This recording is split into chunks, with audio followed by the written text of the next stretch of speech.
Welcome to Stealership Stories, episode number 2, where we bury one in your driver's seat and close the door behind us.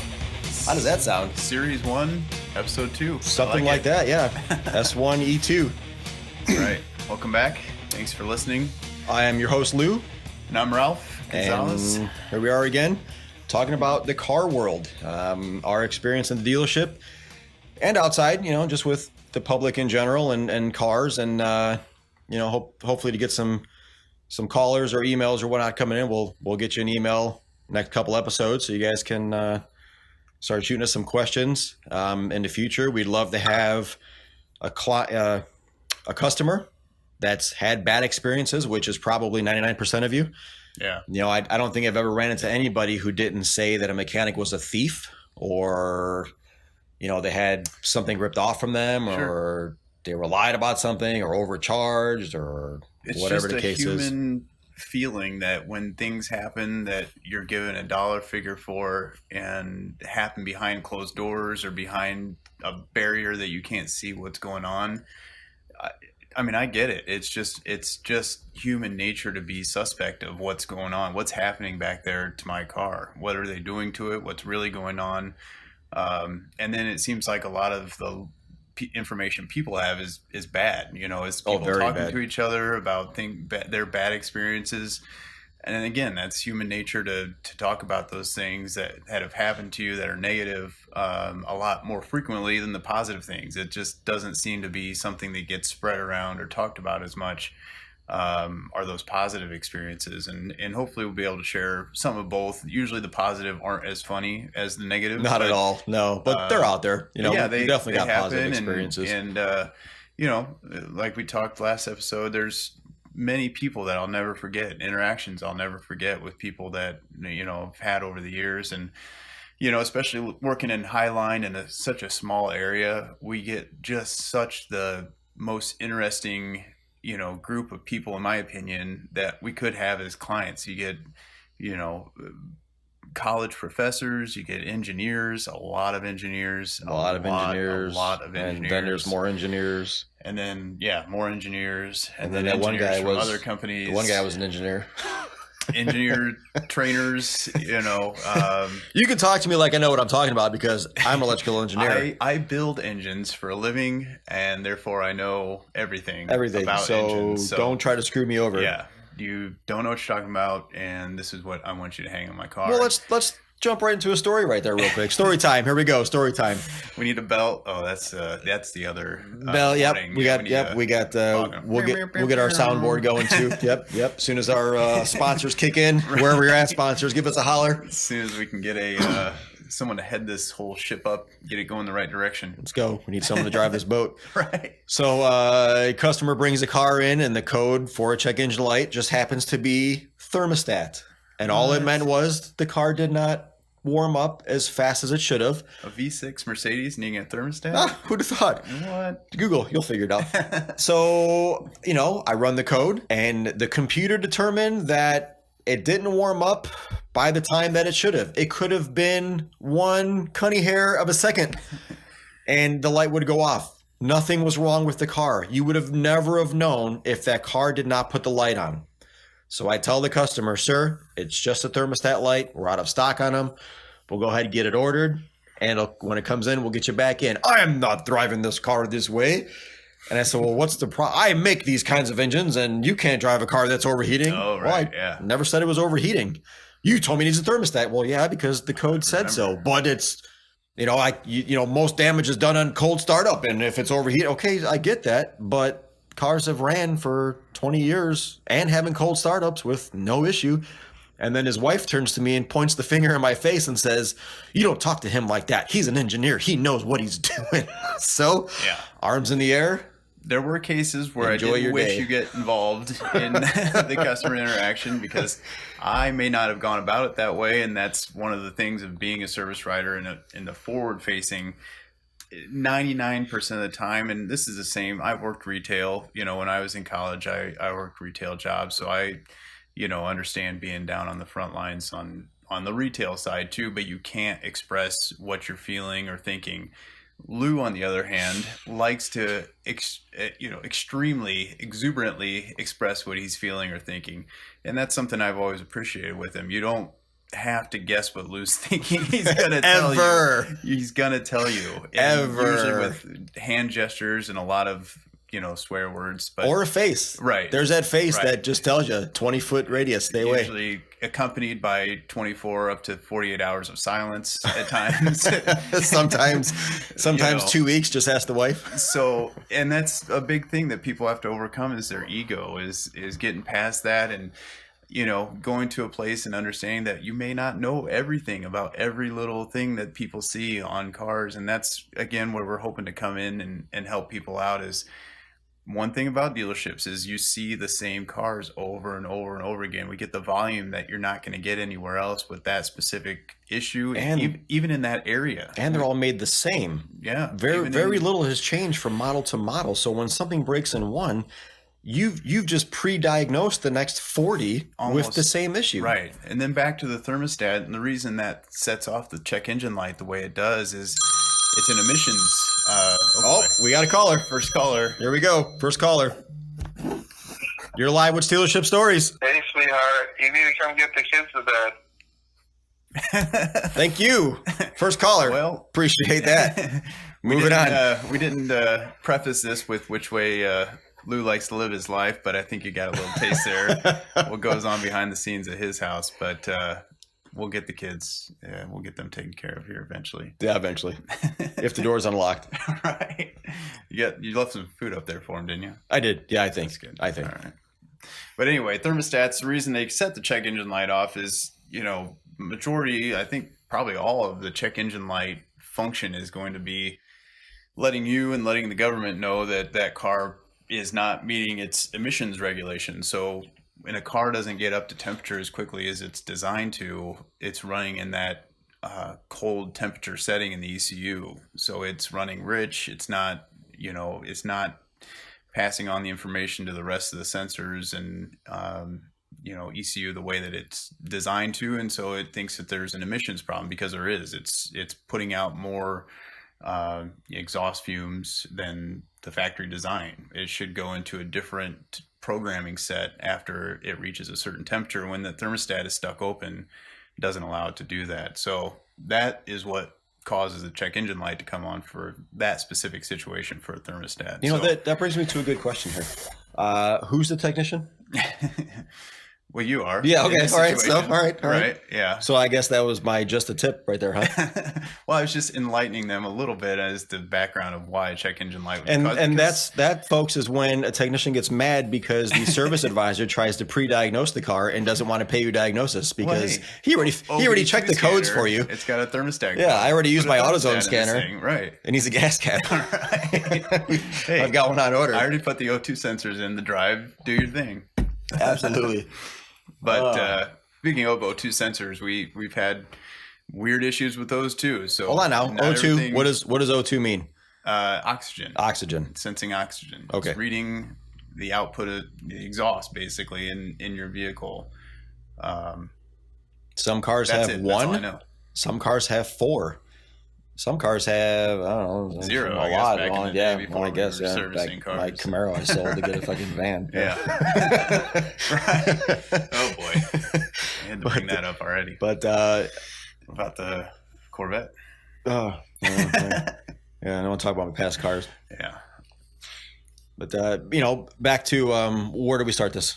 Thermostats, something, check engine lights. Yeah. Know-it-alls, engineers. Yes. Yeah. Back to clientele. Right. Yeah. Yeah. You get all walks of life. You get the guy that has saved up every nickel he's owned to buy that his dream 20-year-old used Benz that no one has ever taken care of. Brings it to the dealer because he trusts us. But then we got to give him a $7,000 repair bill, which we don't want to give him, but that's what it's going to take to fix it. And we are the liars and the cheats and the thieves, right? So I always went by a motto that I'd rather you be mad at me for telling you what your car needs than being mad at me for telling you everything is fine and letting you go out the door with having to get an issue towed in a few weeks or months. Yeah, absolutely. Later, or And one thing that we never did is we never sold things that were not backed by the owner's manual. Factory, right. Yep. Or the maintenance. Yeah, exactly. Because it's too easy to Google or walk across the street.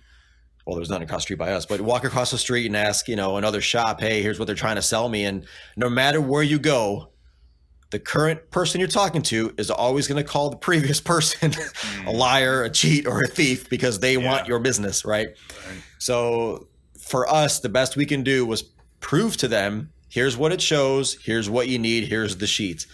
And that's all you need. And, throughout the years, you run into some interesting people, the stuff they say and the way they yell at you, like you're the one that made that car break. It's uncalled for. I've had feelings hurt above the waist. Many tears have been shed. Many sad days. Many tears. Pondering my life tears, choices. Sadness or happiness or whatnot, fetal position. That's a good point to talk on too, is that, everything's laid out in your owner's manual. If it's a good owner's manual. And if it's the correct year. It's correct year. It's right for your car. It wasn't just tossed in the trunk 3 owners ago. Something bought off eBay. Cheap. It was $5 free shipping. But it'll lay out, there's usually a separate maintenance guide. I appreciate it, and I don't know how common it is among other car lines, but Mercedes and Porsche gives you a little booklet that you can fill out and stamp and have all filled out. And as a service writer, there's nothing more satisfying than seeing that filled out with everything done. The right stuff at the right time. The right time, everybody, and those are the cars that we see perform as they should. For whatever reason, the people that keep them up, and there are exceptions to that, but they perform. They continue on, and even if it's something else unrelated, we'll see clapped out, 12-year-old cars come in that have never even had an oil change at the dealership and just need everything. Now, it's not going to be, a guarantee that doing your services and everything at the dealer, but you'll potentially get those things caught ahead of time that you wouldn't, by taking it to a Meineke or, your buddy to get something done. And I'm not even saying every time, but it's a good idea to make a visit, have one of the techs look it over. If not twice a year. Yeah. Just to give you a rundown. And in that relationship kind of helps, and build that, foundation. And especially if you're getting an oil change, usually a service writer will let you know if there's any coupons available, or, you'll get emails by frequenting the dealership with offers and specials and different things going on. Oh, and if you're near a new dealership, especially a higher end one, watch out for those $19.99 oil changes where the dealership loses $100 in oil change just to get you in. Well, it's worth it if you can take advantage of it, but even small coupons listed on websites or... Well, yeah, but the coupon, who cares if it expired 4 years ago? It's still valid, right? Because I didn't get it till now. Right. And honestly, most of the time they're going to give it to you. That's just the way the world works and management works. And,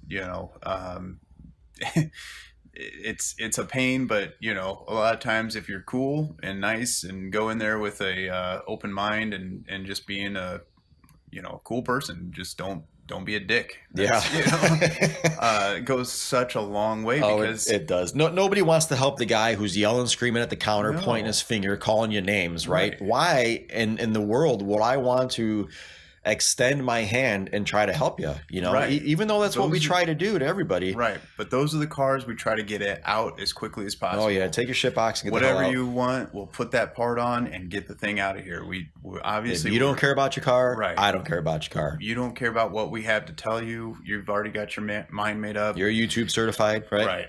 Right. Those are the guys that, go on down to the next shop and make their life a living hell. Absolutely.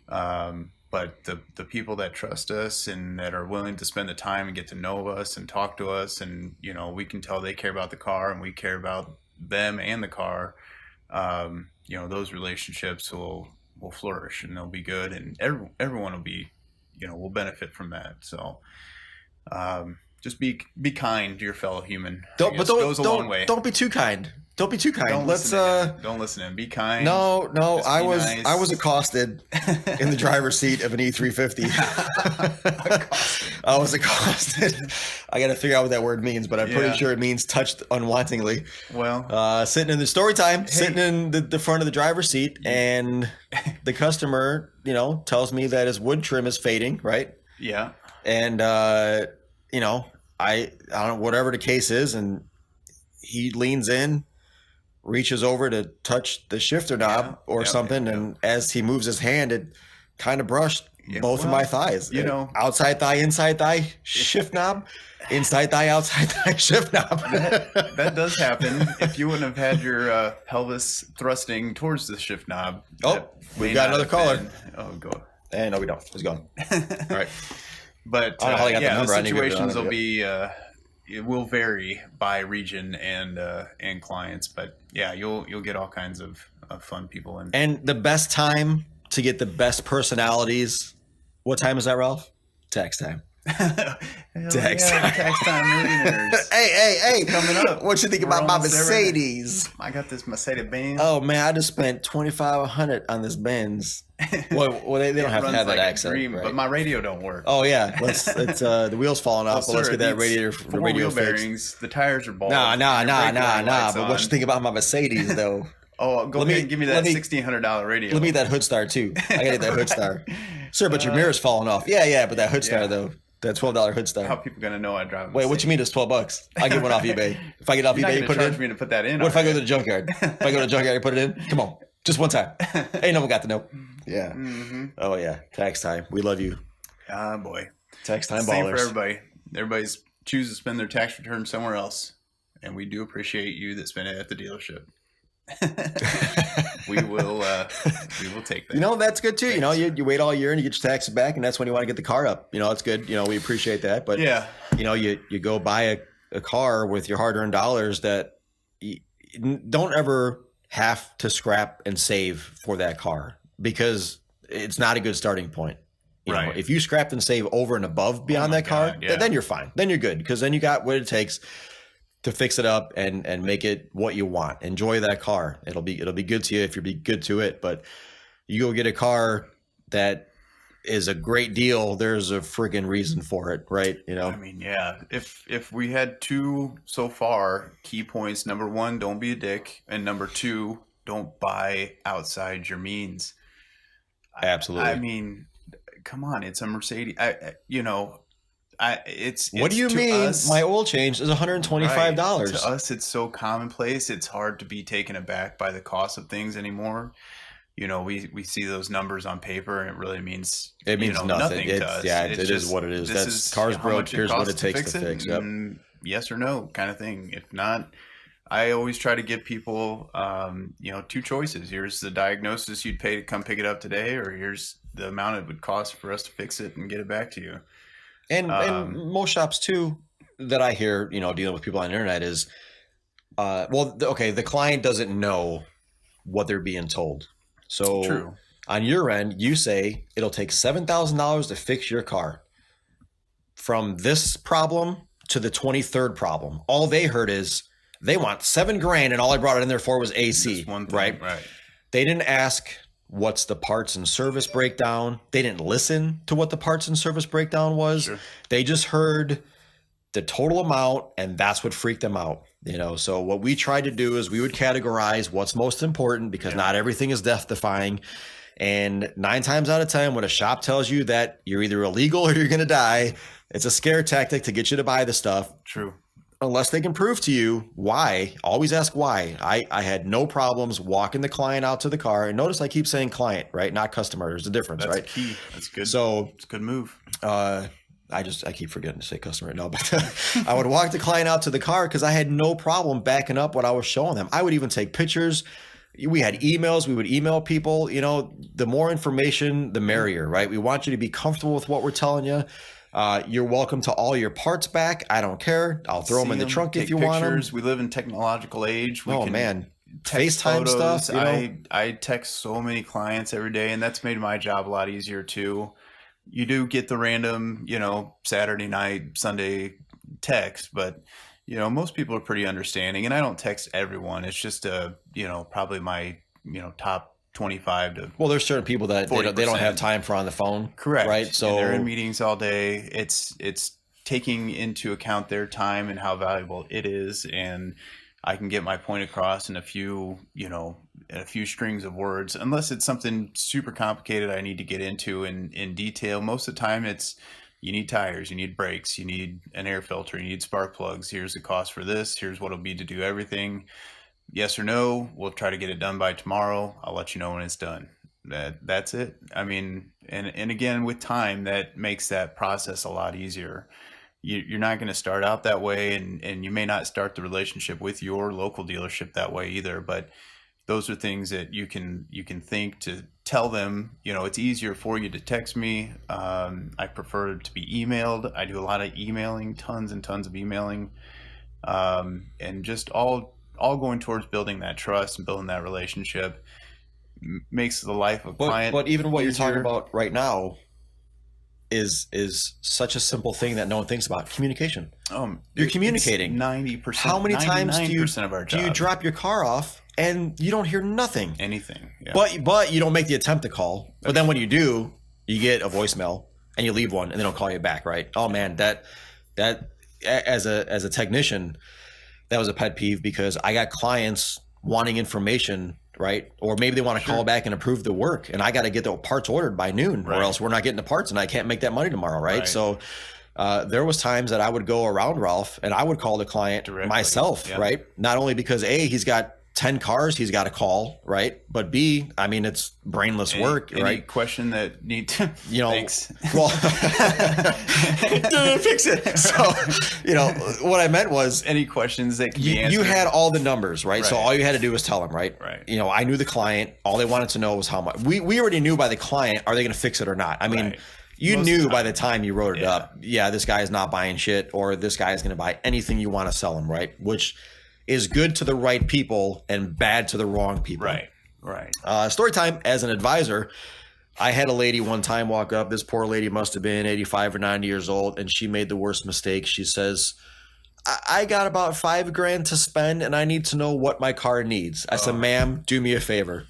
Don't ever, ever, ever talk to anybody like that again in the mechanic world. Position. And you are lucky you came to me, because I do not want to take your money. Right. You are 85. Go enjoy that. Yourself a $49.95 estimate. Oh, you know what? They're going to take your $5,000. Tax. Yeah, and they're going to be like, we saved you $1. Yep. And we got $5 your back. wipers replaced, or whatever. But services. We would treat those people cautiously, right? Yeah. Because those are the ones that you don't want to take advantage of, right? The ones with the open wallet already, oh man, those are the scary ones, because you don't know if they're setting you up, right? You don't know if maybe they're a shopper where they shop around to see if you're doing the job right or not, so you just you treat them, I don't want to say differently as far as the way you deal with them, but when you look over their car, you don't just say, I know you said you could spend $5,000, so we ordered all the stuff. We would call them anyways. I know you told me that we can spend this money, but here's what I want you to know, and I want you to agree to it a second time, because the last thing I want to do, we're not doing this.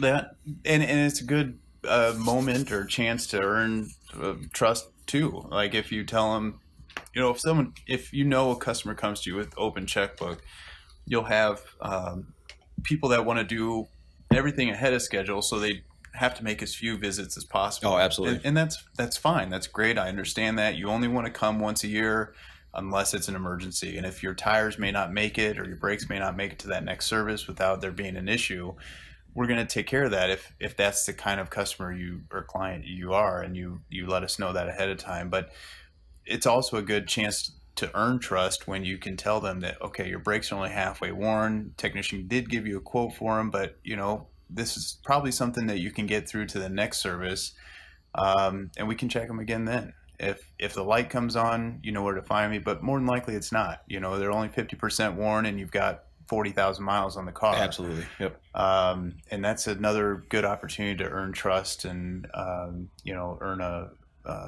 long-term relationship. Well, I've worked with technicians that they would say the car needs brakes. They're 2 millimeters from the wear sensor. Well, yeah, but the car has 80,000 miles and it took them 6 years to get to this point. Do the math and you'll figure out it'll last them another 4 years before they even get there, Or you'll have the techs that quote everything once the brakes get on the third service, it'll have 30,000 miles or 75% of brake pad or 80% left.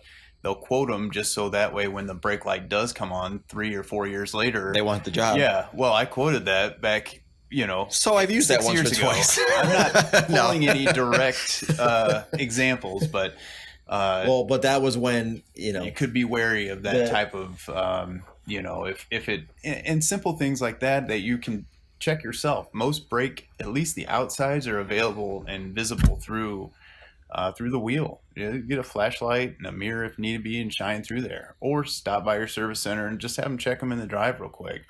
It's abnormal. It doesn't happen that often where an inside pad's going to wear down significantly quicker than an outside. Honestly, they're actually thicker because they're the first ones to apply. To hit. Yeah, I have makes never sense. found any engineering thing on that, which I'm sure there is something out there. But as I've done these over the years, I've always noticed that the inside one is thicker. A little bit thicker. And the first thing I can do to conclude that is that because that's the first pad to apply, Sure. it's going to be a little bit thicker than the outside one. Right. And that's what I've always appreciated about your insight and working with you as a technician. Wait a minute.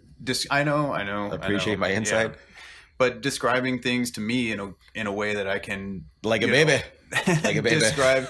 I do have to thank Lou a lot for my upbringing in the automotive world, as crazy and hectic and bizarre as it was, and the journeys that we've been through together are mostly unspeakable. But we'll try to lightly brush across a few topics. But Well, let's talk about the dollar amount of the repairs. I remember when I first came back to the dealership, you were my advisor, and I walked up and I gave you an estimate, and I heard you talk to the client, and you said, and you were shaky, and you're like, Oh, well, for it's sure.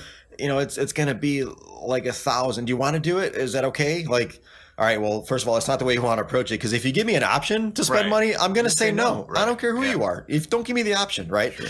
So my job, okay, if I was a customer, right, or a client, my job is to bring you my broken car, right, and allow you to do your job to fix my car, right? That's my job as a client, is to present to you my problems and give you the opportunity to fix it, right? So when you give me the option to fix anything, right, and say yes or no, well, if you're giving me an option for no, then it must not be that important on my end, right? So, your job to me is you've got to explain to me what is wrong. If I can do this myself, I would have done it myself. That's why I brought it to you. Yeah. Now my car is in your hands, and so is my judgment. So Right. I need you to be the steward of my information and help me decide what I need to do. Sure. Shit, man, there's times that we've had such a big estimate on a car. I says, I don't want to even fix this car because it's not worth it. Right. Just That's send them up front and buy a new all one. the time. Yeah. There's just times where we've had to make that call because, yeah, I lose the dollar amount, but you know what? I gained a customer out of it because I've made the best judgment for them, right? I've assisted them in saying, hey, here's what I got. Unless this thing is sentimental, which don't ever have a car sentimental. Yeah, it's not a good idea. Then it's time to move up. Sure. And yeah, I mean, well, especially again in the highline market, and that's, you have to understand that's most of our experience is going to be with highline brands. I think we've made it clear that Mercedes-Benz has been the majority of our, Correct. dealership Mercedes-Benz, experience. Porsche, Volkswagen, Audi, German brands. You've had a couple years of BMW. Light BMW experience, but like you said, You got to oversell it. Lots of BMW experience. Right. Once you get experience with one of those kinds of brands, the clients are very similar. Same people basically from one to the other, and that is a good point. Usually they're well educated, and you're able to explain reasonably well. You've had experience in a Chevy store. I'm sure that was night and day from working at a Benz shop. From a service writer standpoint, same mechanics, you're doing the same thing, but with a completely different clientele. But you probably just had a wider swath because you would have Cavalier as well as Corvette owners where, Mercedes' cheapest car is still above ever a Corvette, expensive to the regular person. So, well, let me go back to work with you on the dollar amount. So because the dollar amount for the estimate was more money than me or you ever made at that time. Right. Yeah. To just do a repair, we couldn't afford it. So it's hard to tell a customer that because we feel that's expensive. Right. Well, we shifted gears, right? So, obviously if they bought the car, they know what it may or may not take to maintain. And we didn't manufacture the pricing, right? It is what it is, you know, that's what it takes to fix it. So we kind of took on the cold-heartedness of, hey man, your car's broke. Here's what it takes to fix. You either do it or you don't, right? I can't make that decision for you, whether it's expensive or whether it's cheap, because we've had some clients where you say, hey, it's $5,000, and they go, oh, that's it? Yeah. Why isn't it done yet? And then we've had other ones that go, are you crazy? I'll call the cops on you because you're ripping me off. $200. How dare you? So I tell you, as an advisor, which I probably did, I advised for Chevy for a year, which in that year, you get so much experience in a year. It's unbelievable. Yeah. But I've also advised for a bit in Mercedes when you decided to jump ship. That's true. Someone decided for you to jump ship. So I was left without an advisor, and I didn't let them put someone in instead. I went up to the desk. I would write the tickets for the customer. Do everything. I would go in the back and fix the car, and then I would call them and tell them it was done and do the paperwork. I mean, I literally had my own shop in the dealership for a few months. Yeah. And the one thing that I would do off the bat, which I believe Ralph did too for a bit, was, you prepare the client, right? So when they drop the car off, there's nothing wrong with saying right off the bat, listen, what are you prepared to spend in your mind? What do you think this kind of repair is going to run? Because if you're walking out of here thinking it's going to cost $100 and it's a Mercedes, we're going to stop right here and just explain and talk this out, because there's no sense in letting you drive an hour home and then go through half a day's work and then me call you for you to freak out and say that it was $100. It shouldn't have been that much, right? So, there was times that, let's say a car got towed in. You know what? It got towed in. They obviously want it fixed because it got towed in. It doesn't run, right? So I would call them right off the bat and say, listen, give me a dollar amount that I know I'm okay with to just fix the problem that it died for, right? And if it's near that or exceeds it, I'm still going to call you to let you know what it is. But this gives me the freedom to just get it done, so that way we're not waiting to get a hold of each other. What if you drop the car off and I know it's a starter? We have one in stock. It's only $200. I try calling you back. You don't answer the phone. I leave you 2 voicemails. You don't answer the phone. I email you. You don't answer the email. A day later, oh man, I lost my phone. Why didn't you just fix my car? It was only $200. That whole time could have been avoided if you'd have just been clear with what you wanted to get done and what your limits were right off the bat, right? But there's the plus and minus with that, because if you got the wrong guy you're doing service with, he's going to spend at least $1 less than what you need. The relationship part of it comes in strong on that too, because if you've got a good relationship with someone and and they know that you're not going to take advantage of their dollar amount, then that goes a long way too. Absolutely. But yeah, you're right. You'll see all different. When we came up with, and I think it was probably you, I'm sure, that came up with rule number 1. You can't rule number 1.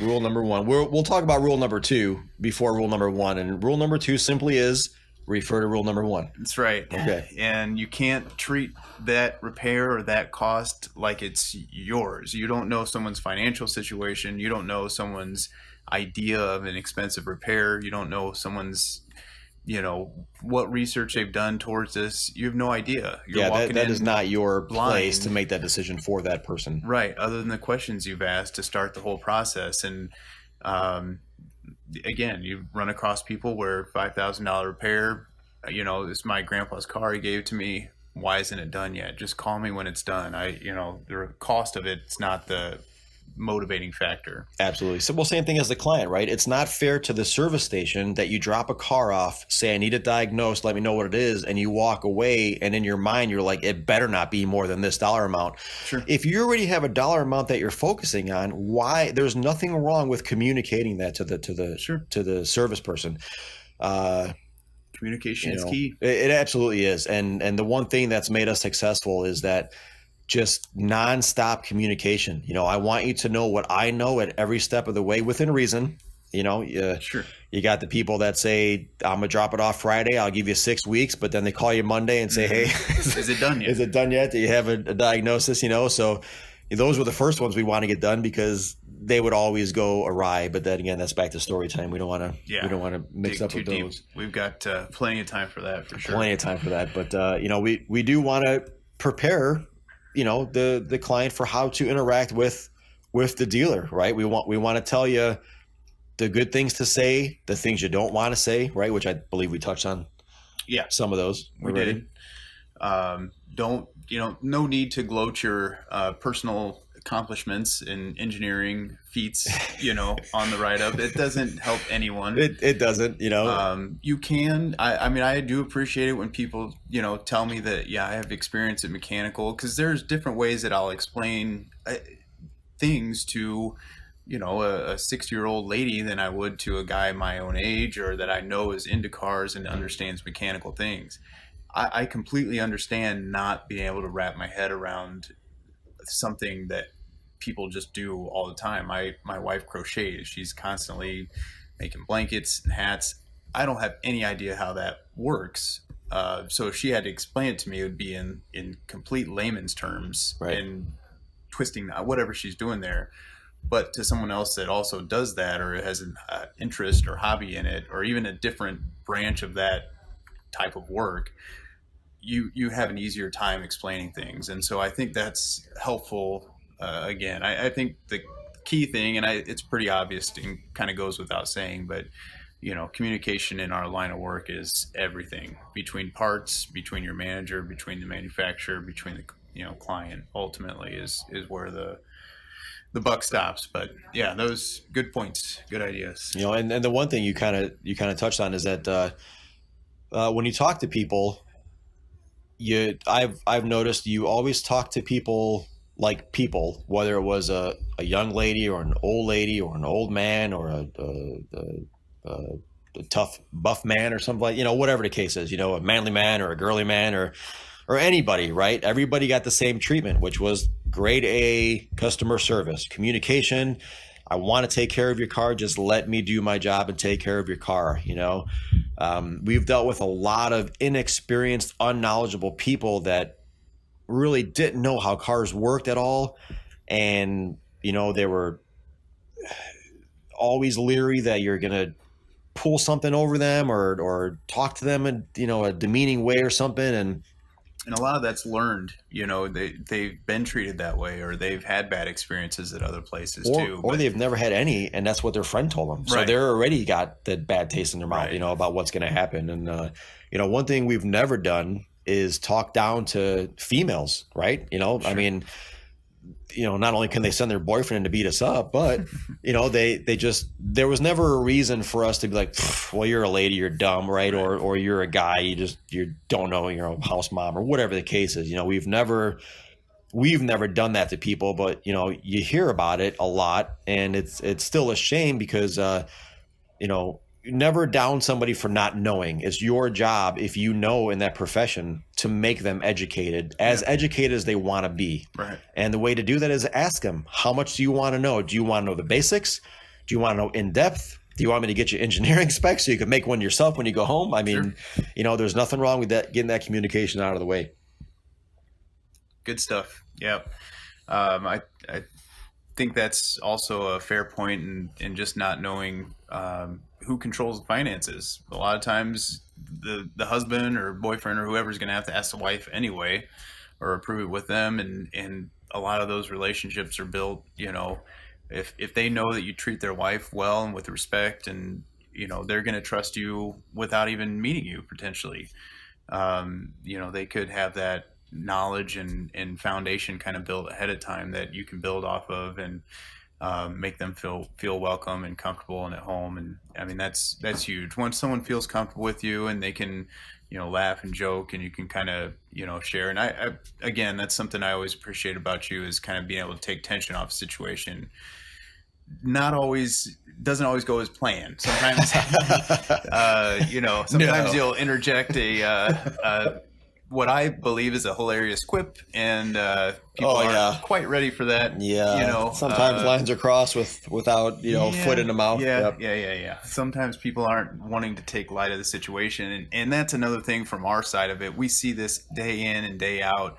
Most likely, we've seen this problem, and so it's hard sometimes as a service writer to understand the pain, not maybe the pain, but the feelings that person's going through dealing with that situation, because we see it every day. It's just another person to us. And but taking the time and explaining, or listening to the person and what they have to say, instead of just blowing through it. Oh, it needs a battery, or oh, it needs thermostat, or oh, it needs this or that we've seen over and over and over again. Just it needs a thermostat, $700. You want it or not? Well, look at the families that we've seen grow, right? Sure. The Mahers. Yeah. We watched those little kids from babies crazy. in baby seats, to little karate masters or whatever they were, and buy different cars and keep every coming back. Christmas, a 6-pack of the finest homebrew there was around, or something like that, and they'd walk in and nice. And it would be, hey, by their first name, right?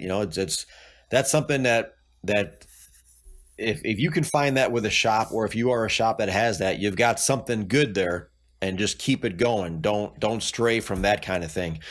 It's the rapport that you just, once you get it, you got it. But once you lose it, there's no getting it back. There's just no turning around. And that's a good example with Tina. Just a few months ago, she was on her way to Indianapolis to see a concert. They had some concert tickets for a show out there. On their way out, she got too close to a curb, pulling out of a gas station, cut the sidewall of the tire, lost pressure. How's that rim? Rim's fine, just needed a tire. But in order for her to get this whole thing accomplished and make her concert in time, help facilitate, get it over to the local dealer. They didn't have a tire. She ended up renting a car. But at the end, she called me, and then, when she was on her way there, instead of trying to get a hold of someone there, she called me to find out what to do. So I wasn't obviously able to replace the tire for her remotely, but at the end, after she rented the car and drove that back home, what we ended up doing was sending drivers. We picked up her car in Indianapolis, which is 3.5 hours away from Peoria, and delivered it back to her. So me directly, it didn't cost anything to me other than some phone time. The dealership, maybe it cost $50, but they've got 3 high-end vehicles with us that they've serviced since they've been new. And they are those kind of customers. They trust us, and we fix everything that they need us to fix. If they have a problem, we take care of it. If there's anything that I can do for them, we'll get them in as quickly as possible. And that's just the relationship we've built. But, just little things like that. It may not cost you directly anything, or even the shop very much, but you have a lot of resources at your hand that you can take advantage of and use, to make a bad situation better, And, now see that little time that was spent and just sending a driver or whatever it took to get that car back, that made the world to them, huge. Right? And it gave them good peace of mind that they're still doing business with the right place and the right people. But now let's take a guy up in the office who you might have told that story to, and he's going to look at his spreadsheet and go, you know what, that we didn't make $1 on that. Right. Why in the world? That wasn't efficient, and that's what runs the bad dealerships, is the dollar amount chasers. You chase the dollar amount and you do things by the wrong way. And that kind of leads me back to the first thing I said in the first episode was, it's not really the tech's fault. It comes down from upper management and the way it's structured on how people make the dollar and how commission is paid out and what it takes to bring in revenue to the dealership. And that's what makes or breaks a dealer is the guys like, you or myself that went way outside of the box. Sure. I mean, how many times did I go to a customer's house to diagnose something because it never happened in the shop? Put the spare on. Oh man, the things we would do that if managers knew, we'd have been fired for, but it made us successful because we took care of the people, and they kept coming back because they would have never ever, or may not even have had since, that same type of experience. Sure. Simple things that I've got sons too that I hope that I can teach them is, unfortunately, in today's world, it's not that hard to be successful. There's just so many people that are just trying to be successful by existing that any little effort you put into it, you're a bright shining star. Oh yeah, get you that much further to your goal, right? It blows my mind that the things that I can do with a phone or email or just simple, again, back to communication, is service unlike anything they've ever had before. And then that builds the long-term relationships. But we've all got a lot at our disposal that we can make better use of, and not always have to get management involved. And it may vary, again, from dealer to dealer on how they monitor those types of things. But with a good enough success rate and high enough gross profit, you'd be surprised what you can get away with, and what not even get away with, but what they'll approve to know that they're seeing those good results. So put the time and effort in, and it'll pay out dividends in the long run. Absolutely. It's worth it. So before we wrap up this episode, we want to leave you with another tip. Check engine lights, traction lights, airbag lights, any type of warning you have on your dash. The warning is on, you drove to AutoZone, they put it on a scanner, and no codes came up. What can be wrong? Just so you know, there's a multitude of levels of different styles of scanners or scan tools or diagnostic machines. They all have different names. If you got a little handheld one that's kind of the shape of your phone, or even has a phone app, that is going to do nothing for you but check basic generic codes out of the engine module. You have, in today's cars, anywhere between 5 to 45, if not more, control units. And if you don't have the right equipment, you're not going to get codes out of anything. And that's when it's beneficial to have the dealer scan it itself. The dealer factory scan tool is primo. Anything else that's out there that's made by other companies is just getting a slice of the pie compared to what the dealership one can do. And a lot of times it's worth the $150 that they may charge to go there and just have them scan it. Just make sure that they give you a printout or a detailed report.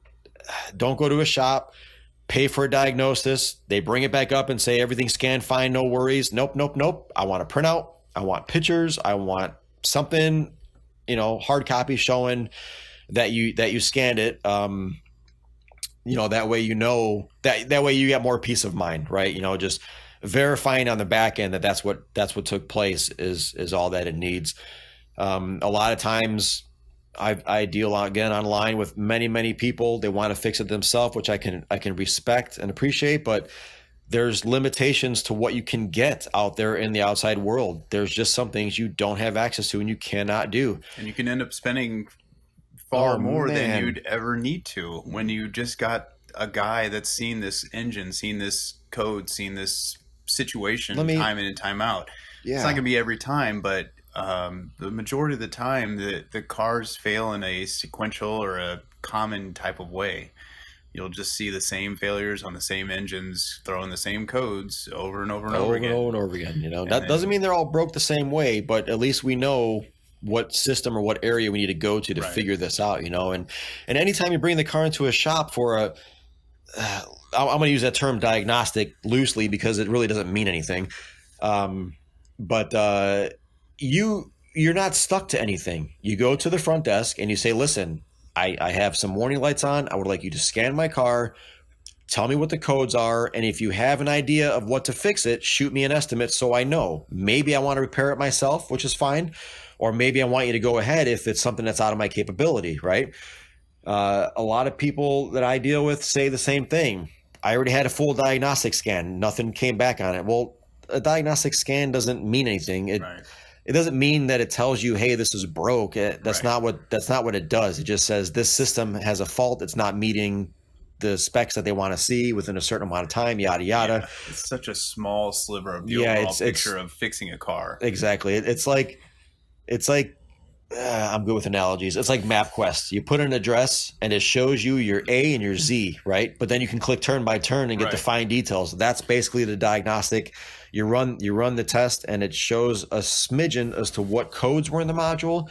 But then from there, you'd have to go in depth to see what those codes mean and what it takes to diagnose it. Sometimes the scanner can diagnose it. Sometimes you have to tear apart half the dash to get to the part to diagnose it. It all depends. Testing and it's a lot deeper at times than people anticipate or think that it should be. And a lot of times, again, that comes back to communication, telling the client what's involved for the technician to figure out what's going on with your car. Just be as open, honest, and upfront as possible, and try to explain things the best of your ability, and don't be afraid to ask questions. Absolutely. Most Ask as many questions as possible. They want you to sell the work too. They're not trying to chase people away. So they'll be willing to give you the information that you need, that the customer needs, that you're looking for to answer their questions. And it may be a lot of back and forth when you first start out, but that's another good positive thing with staying with a single brand or even a single store for as long as possible. Other than building a relationship pool, is seeing the same cars and the same technicians and having the same repairs over and over again, and knowing how to explain them properly to people. So absolutely, a lot of small things that all kind of funnel into a good outcome. Oh yeah. So to go back to the tip, getting a basic generic OBD scanner readout means nothing. There's even times that the scanner will show there's no codes, but there actually are codes, but the scanner's so generic, and by generic I mean the software inside it is limited, that it's not even picking up the actual codes that are there. So the light can be on, but no codes are popping up. That doesn't mean that there's a fault with the light. It means that the scanner is not good enough. So I always carried a cheap scanner in my toolbox, just because it saved me the time of having to reboot the factory scan tool. If I did a test that I knew was going to set a light, I was able to just quickly clear it. But they're just, for the most part, utterly useless unless you just want to have a basic idea as to what's happening with your car as far as emissions goes. That's it's what not a bad tool to have. I mean, it's useful, and there are codes where you'll get a major evap leak, and 9 times out of 10 that's going to be a gas cap. So those are the things that you can reset yourself and monitor and keep an eye on. It is a gas cap, or it's not a gas cap? It could be a gas cap. Or a loose gas cap. Let's go with loose gas cap. Minor evap leak, loose gas cap. Yeah, I go with purge valve, but we'll call that again. Well, we'll throw one of those in and see what happens. So thanks for episode number 2, Stealership Stories with Lou and Ralph.